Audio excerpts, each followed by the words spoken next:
तो hi friends. तो channel पे आपका फिर से स्वागत है। हमारे चैनल का नाम है हेजी। तो इस चैनल के थ्रू हम बहुत सारे वीडियो अपलोड करते हैं जिसके थ्रू हम आपको बताते हैं कि आप अपने इंग्लिश सेक्शन को कैसे स्ट्रॉन्ग कर सकते हो। यदि आप किसी भी कॉम्पिटेटिव एग्जाम का प्रिपरेशन करते हो जैसे कि कैट जेट और अदर एमबी एग्जाम्स या फिर banking exam, railway exam, SSC exam, जिसमें आपको इंग्लिश सेक्शन को फेस करना पड़ता है, तो ये चैनल आपके लिए, आप इस चैनल के थ्रू जुड़ सकते हैं और ये वीडियो आपके लिए है। हम इस वीडियो में वर्ड की या फिर फ्रेजल वर्ब की और बहुत सारे इंग्लिश से रिलेटेड इंफॉर्मेशन आपको डिटेल प्रोवाइड करते हैं, ठीक है। और हम एक एक वर्ड को प्रॉपर एनालिसिस करके आपको बताते हैं कि इस वर्ड का फॉर्म क्या है, ये किस तरीके से सेंटेंसेस में आप इसे यूज कर सकते हैं और भी बहुत सारी चीजें। और इससे पहले आप अगर दो वीडियो हमने अपलोड कर चुका है, अगर आप लोगों ने नहीं देखा है तो आप जा करके देख सकते हैं, आपको डिस्क्रिप्शन में लिंक मिल जाएगा। और दूसरी बात, ये जो वीडियो है अगर आप इसका जो भी हम आपको डेली का बताते हैं, इंफॉर्मेशन देते हैं, उसका आपको पीडीएफ हमारे टेलीग्राम चैनल है जी ऑफिशियल पे मिल जाएगा, ठीक है। आप जा करके टेलीग्राम ग्रुप को ज्वाइन कर सकते हैं, वहां से आप पीडीएफ ले सकते हैं, आपको डिस्क्रिप्शन में लिंक मिल जाएगा। तो यदि आप हमारे चैनल पे पहली बार आए हैं तो चैनल को सब्सक्राइब करके बेल आइकन प्रेस करके नोटिफिकेशन ऑन कर सकते हैं, ओके। तो चलते हैं और आज के हम बात करने वाले हैं इस वीडियो में एक फ्रेजल वर्ब के बारे में, जो है अमाउंट टू। तो समझते हैं अमाउंट टू फ्रेजल वर्ब क्या है, इसका यूज किस तरीके से हम करने वाले हैं सेंटेंसेस में, इसका यूज आप किस तरीके से कर सकते हैं, ठीक है।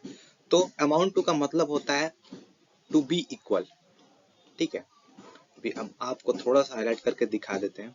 इसका मतलब होता है टू बी इक्वल, यानी किसी भी चीज के इक्वल होना। जब आप किसी चीज की कंपैरिजन करते हो और आप उसको बताना चाहते हो आप कि ये चीज किसी चीज के इक्वल है, तो आप यूज कर सकते हो फ्रेजल वर्ब। अमाउंट टू एक फ्रेजल वर्ब है, इसका यूज करके आप बता सकते हो अमाउंट टू का कि कोई चीज किसी चीज के इक्वल है, ठीक है।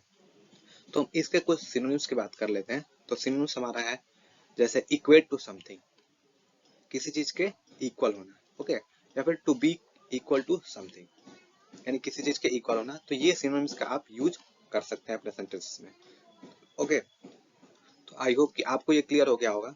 और हम चलते हैं कुछ सेंटेंसेस इस पे बनाते हैं और उस सेंटेंसेस के थ्रू समझते हैं कि हम किस तरीके से उसका सेंटेंस में यूज कर पाएंगे। क्योंकि जब तक आप किसी भी वर्ड, किसी भी फ्रेजल वर्ब को जब तक आप इम्प्लीमेंट नहीं करते हो, जब उस पर सेंटेंसेस फॉर्म नहीं करते हो, तब तक आप उस वर्ड को समझ नहीं पाते हो।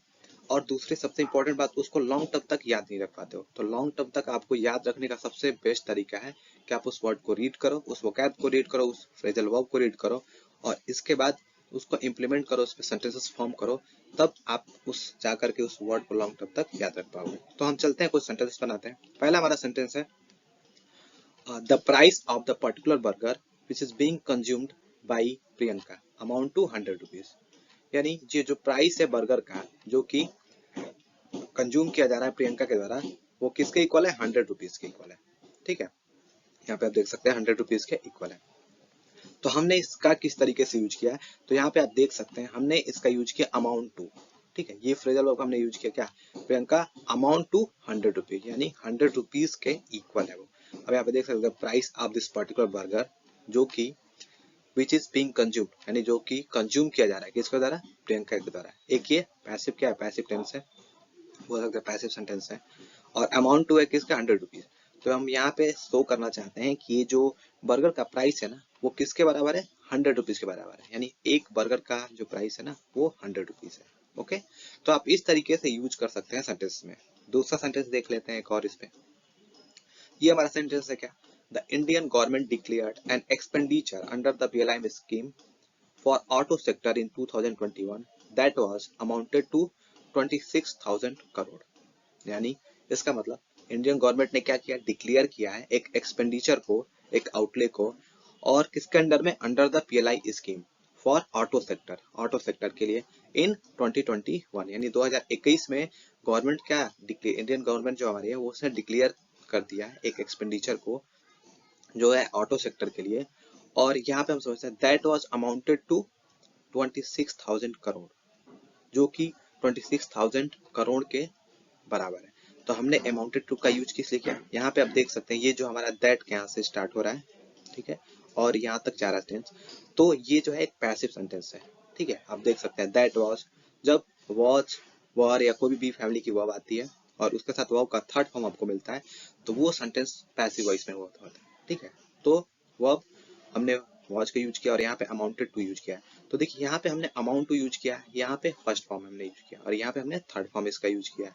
तो आप इस तरीके से वर्ब के दो तीन फॉर्म होते हैं, पहला फर्स्ट फॉर्म होता है, सेकंड फॉर्म होता है, थर्ड फॉर्म होता है, फिर आईएनजी फॉर्म होता है, फिर उसमें यस या यस ऐड करके फिफ्थ फॉर्म बनाते हो। ओके, तो हम यहाँ पे अमाउंट टू का यूज इस तरीके से किए हैं एज अ फ्रेजल वर्ब, यानी हम कहना चाहते हैं कि जो इंडियन गवर्नमेंट ने डिक्लेयर किया एक्सपेंडिचर को, जो कि under the PLI scheme, PLI जो स्कीम है उसके अंतर्गत आती है, और वो जो डिक्लेयर एक्सपेंडिचर हुआ किसके लिए, एक ऑटो सेक्टर के लिए हुआ है, और कब हुआ था, 2021 में डिक्लेयर हुआ था, और दैट वाज अमाउंटेड टू, वो किसके इक्वल है, टू 26,000 करोड़ के इक्वल है, यानी कि 2600 करोड़ का वो एक्सपेंडिचर लॉन्च हुआ था, रोल आउट हुआ था, डिक्लेयर हुआ था गवर्नमेंट के द्वारा। ओके, तो आई होप कि आपको समझ में आ गया होगा किस तरीके से हम इस फ्रेजल वर्ब का यूज कर पाएंगे। जैसे कि हमने इस फ्रेजल वर्ब है अमाउंट टू, इसका मतलब होता है टू बी इक्वल। हम जब भी इसका यूज करेंगे, हम किसी दो चीजों को कंपेयर करेंगे और उसमें ये चीज बताएंगे कि वो चीज दूसरे चीज के बराबर है। ठीक है, यानी यहाँ पे हमने जो एक्सपेंडिचर था उसको बताया कि वो 26,000 करोड़ रुपए के बराबर है। ठीक है, तो आपको समझ में आ गया होगा किस तरीके से आप इसका सेंटेंस में यूज कर सकते हैं, डेली लाइफ में भी आप इसका यूज कर सकते हैं, और इस तरीके से यूज करें क्या होगा कि आप इस फ्रेजल वर्ब को लॉन्ग टर्म तक याद रख पाएंगे। तो हमारा मेन मकसद होता है कि हम आपको एक ही वर्ड बताएं, एक ही वोकैब बताएं, या फिर एक ही फ्रेजल वर्ब बताएं, जिससे आप उसको याद रख पाएं लॉन्ग टर्म तक। इस तरीके से आप उस वर्ड को पढ़िए। फिर उसका मतलब कोई नहीं हुआ कि आप क्वांटिटी एक दिन में 10 वर्ड 20 वर्ड पढ़ लेते हो, लेकिन आप 5 दिन बाद 10 दिन बाद उस वर्ड को भूल जाते हो, तो कोई मतलब नहीं हो। इससे अच्छा कि आप एक वर्ड को समझिए, उस पे आप कम से कम 5 सेंटेंसेस बनाइए। हमने अगर आपको अमाउंट टू दे दिया, तो आप उस पे 5 सेंटेंसेस बनाइए, किस तरीके से उसको यूज करना है उसको यूज करिए, तब आपको ये वर्ड क्लियर हो जाएगा। ओके, ये आपका फ्रेजल वर्ब जो है क्लियर हो गया। तो आई होप कि आपको ये जो फ्रेजल वर्ब हमने बताया ये क्लियर हो चुका होगा। ठीक है, तो यदि वीडियो अच्छी लगी है तो वीडियो को आप लाइक कर दो, और अगर आप चैनल पे नया हो तो चैनल को सब्सक्राइब करके बेल आइकन प्रेस करके नोटिफिकेशन ऑन कर दो। इस तरीके के वीडियो हम हर 1 या 2 दिन पे अपलोड करते रहेंगे, आपको मिलते रहेंगे। ओके, तो आप लोगों का धन्यवाद, थैंक यू। फिर मिलते हैं नेक्स्ट वीडियो में, तब तक के लिए